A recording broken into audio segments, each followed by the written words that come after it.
Marina, nice meeting you, first of all. Nice seeing you again. When you trace back your steps, when and where did the road to this album start?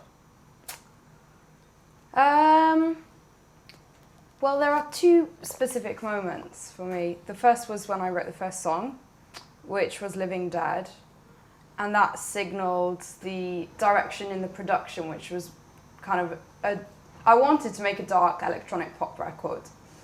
And at the time I was joking, saying that if Britney had been a goth, she would have made this kind of album. So that was my template, that was my blueprint. And I wrote Living Dead in 2010 after South by Southwest. And then the second moment was when I made up the name Electra Heart, which was November 2010. And it was just like, I always make up kind of pseudonyms and stupid names. But this one I really loved, and I liked the idea of making an album that was a story and based around a fictional character to enable me to talk about my love life. So, were there dark pop records you had in mind? Songs or albums? Albums? Well, I love Madonna's Ray of Light. I don't know if that's dark, but I guess some of the production is dark. I like that kind of creepy electronic sound. A little bit Depeche Mode, a little bit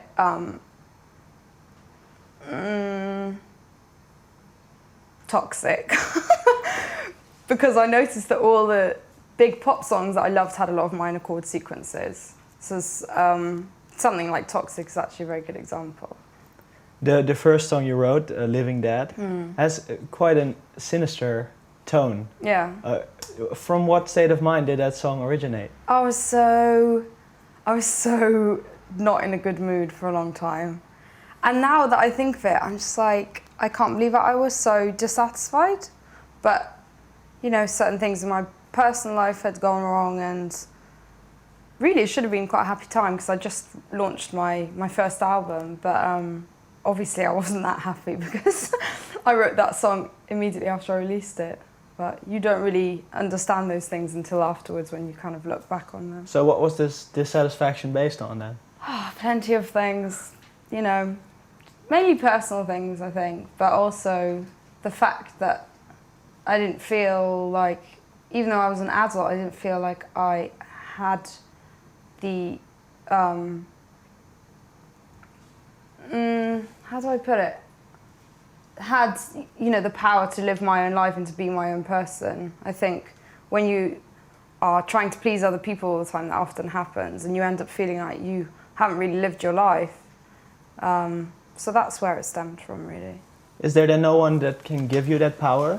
That can be like a complementary? Well, you can, but it takes courage because sometimes that means going against people and, you know, sacrificing certain relationships. So.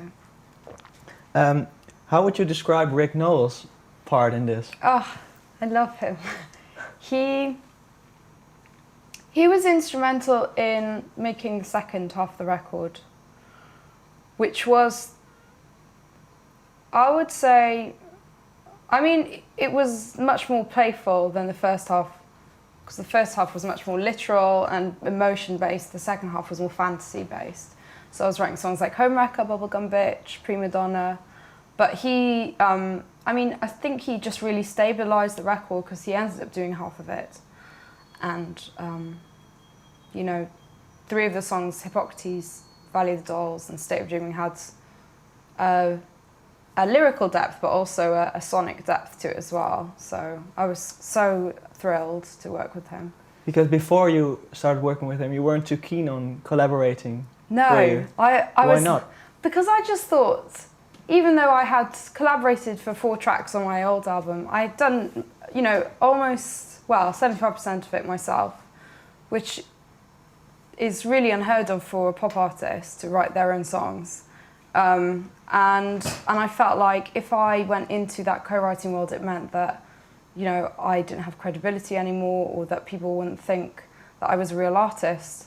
And that's kind of happened, actually, which proves my point about, you know, the problem of being a female pop singer is that people don't think you do the work, and they think that someone's built this image for you.